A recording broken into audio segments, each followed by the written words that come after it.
बापू को बोलो ना, ये खिड़की क्यों नहीं ठीक कराते? बहुत ठंडी हवा आती है इनमें से। हाँ बेटी, थोड़ी पैसों की बचत होगी तो तुम्हारे पापा से जरूर कहूंगी।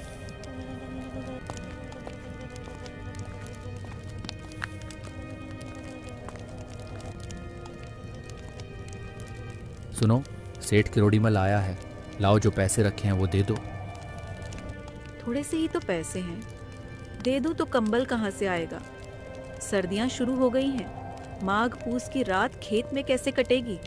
आप सेठ से कह दो कि फसल पर रुपया देंगे। रामलाल थोड़ी देर तक चुपचाप खड़ा रहा और अपने मन ही मन में सोचता है, जाड़ा सर पर आ गया है, बिना कंबल के जाड़े की रात नहीं कटेगी और बिना पैसे लिए ये सेठ किरोड़ीमल भी यहाँ से नहीं जाने वाला है। सुधा, लाओ पैसे दे दो, सेठ मानेगा नहीं। किसी तरह पीछा तो छूटे, कंबल के लिए कोई और इंतजाम कर लेंगे। लाओ सुधा, अब जल्दी करो, सेठ मानेगा नहीं। कर चुके दूसरा इंतजाम, जरा मैं भी तो सुनूं, कौन सा दूसरा इंतजाम कर लोगे? न जाने सेठ का कितना रुपए बाकी है जो किसी तरह अदा ही नहीं होता। मैं तो कहती हूँ आप खेती क्यों नहीं छोड़ देते? मर मर के काम करो, पैदावार हो तो उसे कर्ज अदा करो। ऐसी खेती से बाज आए मैं रुपए ना दूंगी ना दूंगी। हाँ।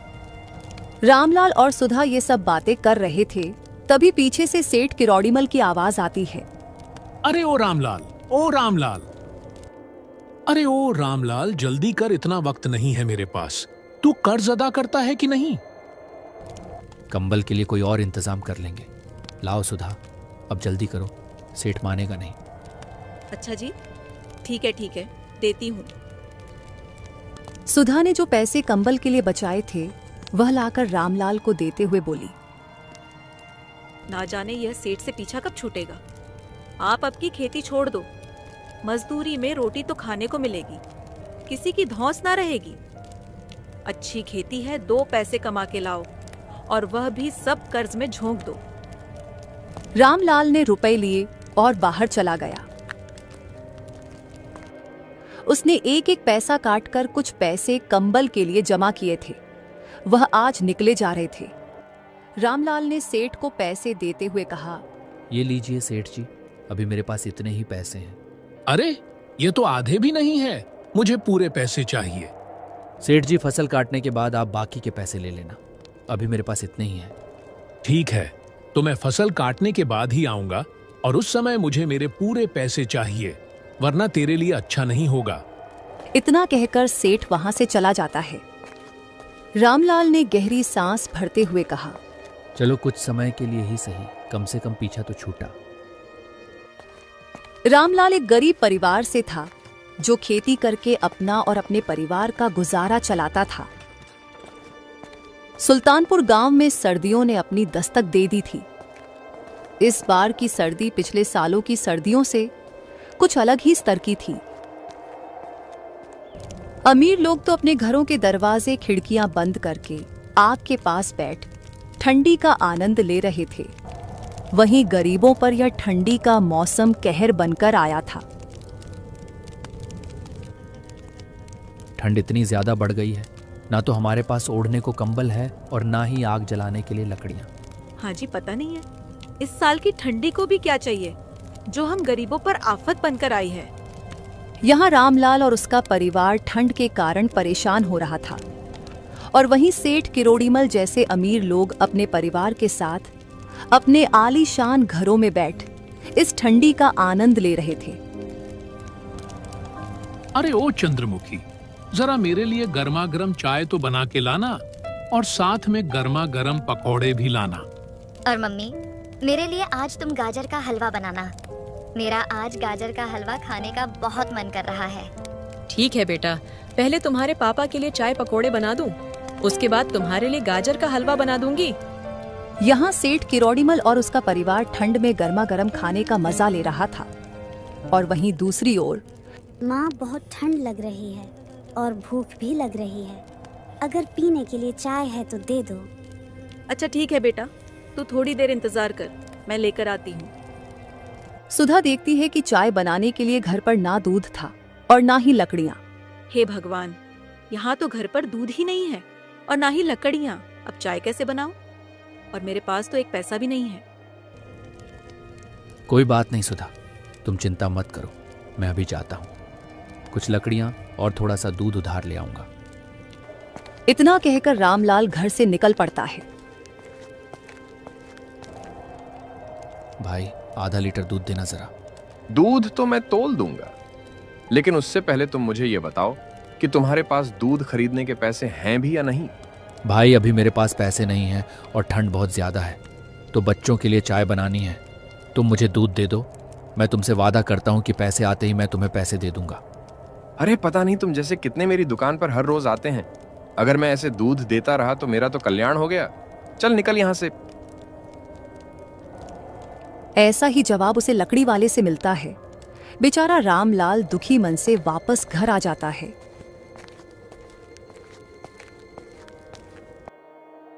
अजी आप तो खाली हाथ ही लौट आए, क्या हुआ? माफ़ करना सुधा, कोई भी दुकानदार अब हमें उधार का सामान देना ही नहीं चाहता।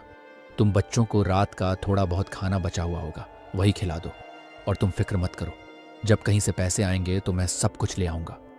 ये सब सुनकर सुधा बहुत परेशान होती है, लेकिन वह बेचारी कर भी क्या सकती थी। वह रात का जो थोड़ा बहुत खाना बचा हुआ था अपने बच्चों को दे देती है।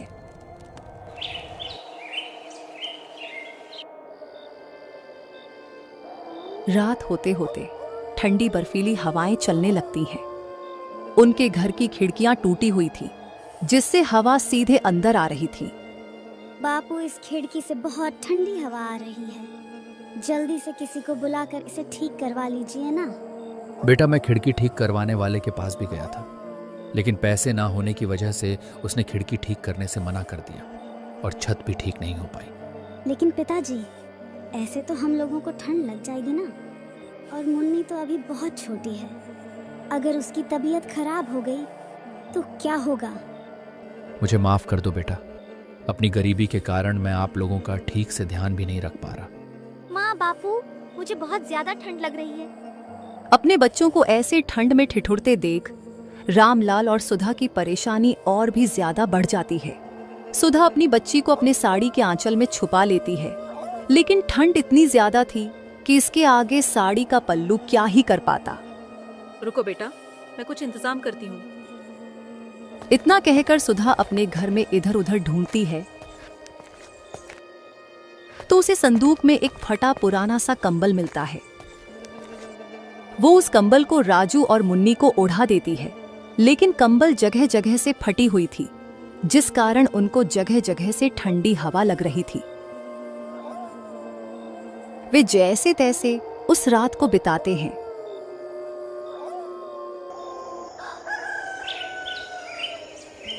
अगली सुबह जब वे लोग उठते हैं तो देखते हैं कि मुन्नी को बहुत तेज बुखार हो चुका है।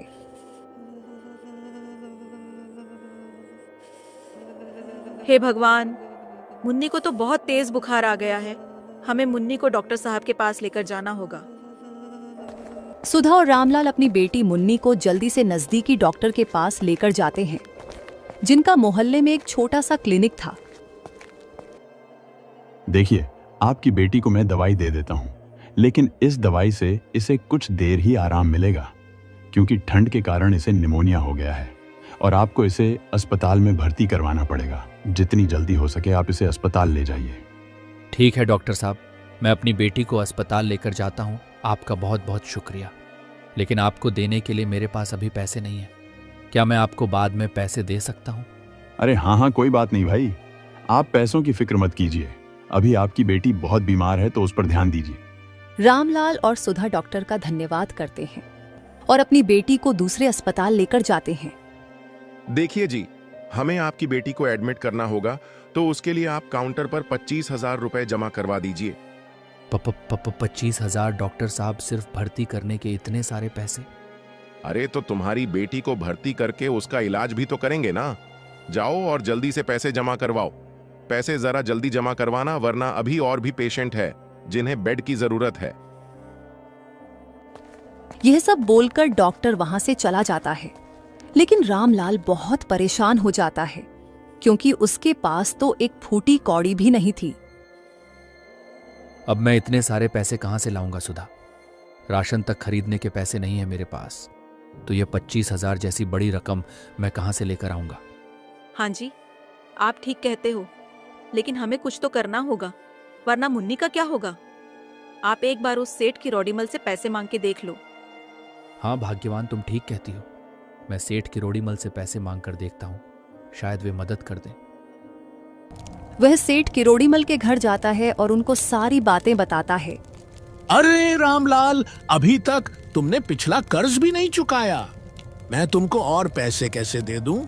ना ना ना ना, मैं तुमको पैसे हरगिज नहीं दे सकता। सेठ जी, ऐसा मत करो, अब तो आप ही एकमात्र हमारी उम्मीद हो। अगर आपने पैसे नहीं दिए सेठ जी, तो मैं अपनी बेटी को खो दूंगा। थोड़ा रहम करो, मैं आपका सारा पैसा जल्दी ही लौटा दूंगा।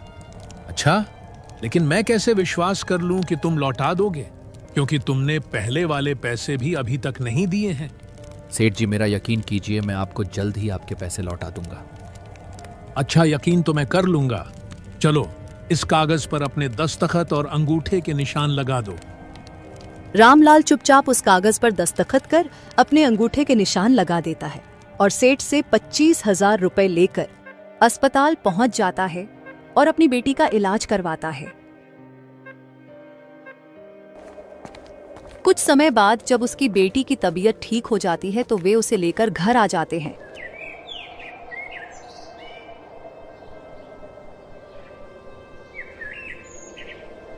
सुधा, आज मैं काम पर जा रहा हूँ। दिन में जो मजदूरी मिलेगी उन पैसों से कंबल और कुछ राशन खरीद कर ले आऊंगा। अच्छा जी, ठीक है, ध्यान रखना और समय पर घर आ जाना। रामलाल सुबह सुबह काम पर निकल जाता है, लेकिन बाहर बहुत बर्फ पड़ रही थी। उसने अपनी फटी पुरानी धोती और कमीज ही पहनी हुई थी। ठंड में पहनने के लिए उसके पास ना तो जूते थे न जुराब। वह गांव में काम की तलाश करता है तो उसे ठेकेदार श्यामलाल के यहाँ काम मिल जाता है। इतनी ठंड में भी वह चप्पल पहनकर मजदूरी का काम कर रहा था। ठंड के कारण उसके पैर भी सुन्न हो गए थे। अरे रामलाल, तुम्हारे पैर तो बहुत ज्यादा सूज गए हैं। इस तरह तो तुम ठंड में बीमार पड़ जाओगे। तुम अपने लिए एक जोड़ी जूते और एक स्वेटर क्यों नहीं खरीद लेते? नहीं साहब, मेरे पास इतने पैसे नहीं हैं जिससे कि मैं खुद के लिए स्वेटर और जूते खरीद सकूं। आज जो पैसे कमाऊंगा उनसे बच्चों के लिए कंबल और राशन खरीदना है। रामलाल की ऐसी हालत देखकर ठेकेदार को उस पर बहुत दया आ जाती है।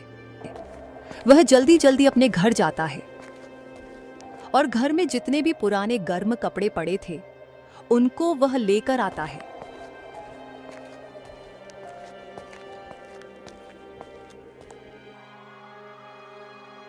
ये लो रामलाल, मेरे पास कुछ पुराने गर्म कपड़े और कंबल पड़े थे। तुम इन्हें घर ले जाना, ठंडी में ये तुम्हारे काम आ जाएंगे। अपने प्रति ठेकेदार का यह दया भाव देखकर रामलाल की आंखों में आंसू आ जाते हैं। आपका बहुत बहुत धन्यवाद। भगवान आपका भला करे ठेकेदार जी। आपका ये उपकार मैं जिंदगी भर नहीं भूलूंगा। अरे कोई बात नहीं रामलाल, एक दूसरे की मदद करना ही तो हमारा कर्तव्य है। ये लो कुछ पैसे, अब तुम अपने घर जाओ और अब तुम्हें ठंड से परेशान होने की कोई जरूरत नहीं है। रामलाल अपने घर जाता है।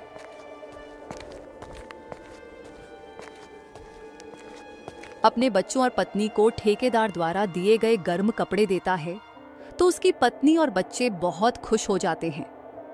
पिताजी, यह स्वेटर तो सच में बहुत गर्म है।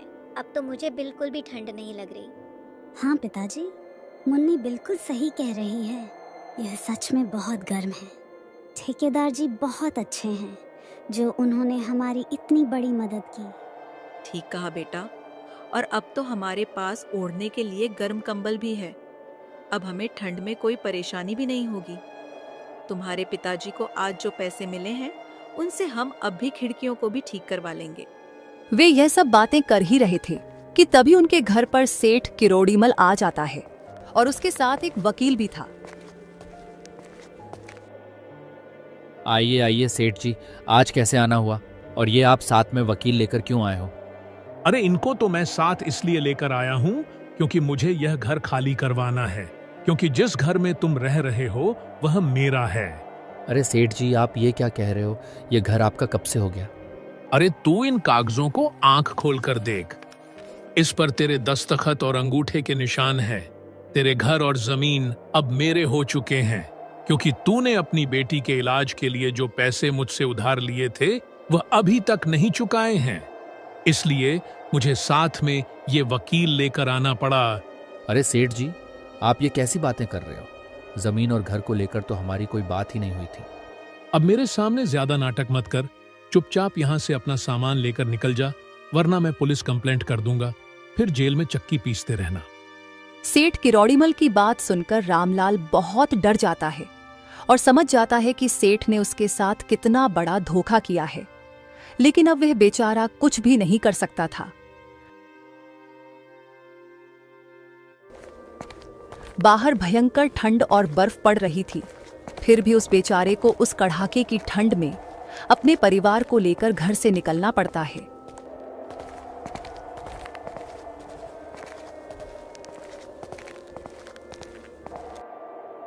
अब हम क्या करेंगे जी? कहाँ जाएंगे इतनी ठंड में? अगर बच्चे दोबारा बीमार हो गए तो हम क्या करेंगे? अब क्या बताऊं भाग्यवान, भगवान भी हम जैसे लोगों की ही परीक्षा लेता है। जो लोग सेठ किरोड़ीमल की तरह गलत करते हैं वह अपने घर में ऐश करते हैं, और हम ईमानदार लोगों को ऐसा समय देखना पड़ता है। रामलाल अपनी पत्नी व बच्चों के साथ कई घरों के दरवाजे खटखटाता है, लेकिन किसी ने भी उसकी मदद नहीं करी। उनको यूं ही भटकते भटकते शाम हो जाती है, लेकिन उन्हें रहने के लिए कोई जगह नहीं मिलती। तभी चलते चलते रास्ते में ठेकेदार जी का घर आ जाता है, तो रामलाल वहां रुक जाता है। ये ठेकेदार जी का घर है सुधा। इस समय मैं उनको परेशान तो नहीं करना चाहता, लेकिन हमने उनसे मदद नहीं मांगी तो हम इस कड़ाके की ठंड में जिंदा नहीं बच पाएंगे। चलो उनके घर का दरवाजा खटखटाते हैं। रामलाल जाकर ठेकेदार साहब के घर का दरवाजा खटखटाता है। अरे रामलाल, तुम इतनी रात में पूरे परिवार के साथ यहाँ कैसे? रामलाल ठेकेदार को अपने साथ जो हुआ सब बताता है। अरे यह सेठ किरोड़ीमल तो बहुत ही नीच आदमी है, उसको आप लोगों पर जरा भी दया नहीं आई। लेकिन तुम चिंता मत करो, जब तक तुम्हारे रहने का कोई इंतजाम नहीं हो जाता तब तक तुम मेरे घर के पीछे वाले कमरे में रह सकते हो। ठेकेदार की यह बातें सुनकर रामलाल भावुक हो जाता है। ठेकेदार साहब रामलाल को अपने घर के पीछे वाला कमरा रहने के लिए दे देते हैं।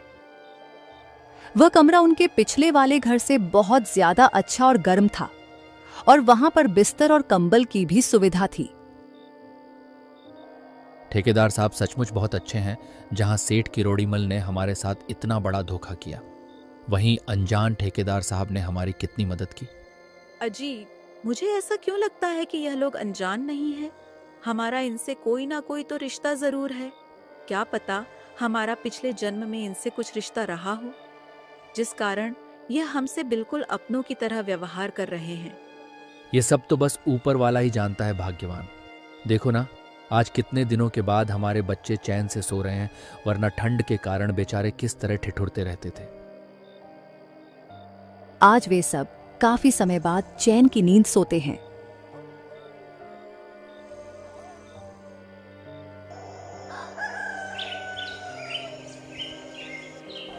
रामलाल अब ठेकेदार के खेतों में मजदूरी का काम करने लग जाता है।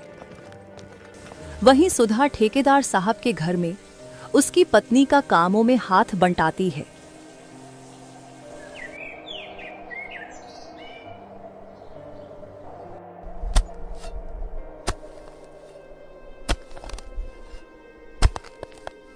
रामलाल, आज थोड़ा जल्दी जल्दी काम करो, क्योंकि कल हमें खेतों की बुवाई करनी है।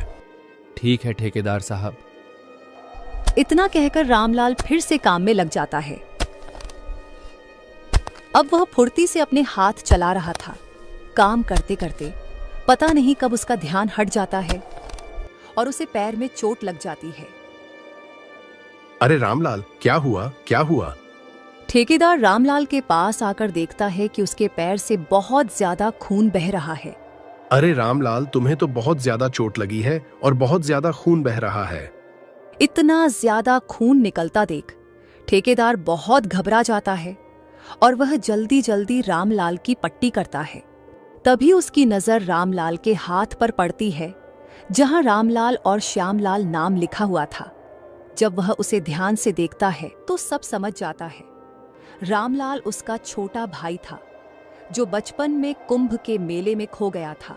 यह देख ठेकेदार श्यामलाल की आंखों में पानी आ जाता है और वह अपने भाई रामलाल को तुरंत अपने सीने से लगा लेता है।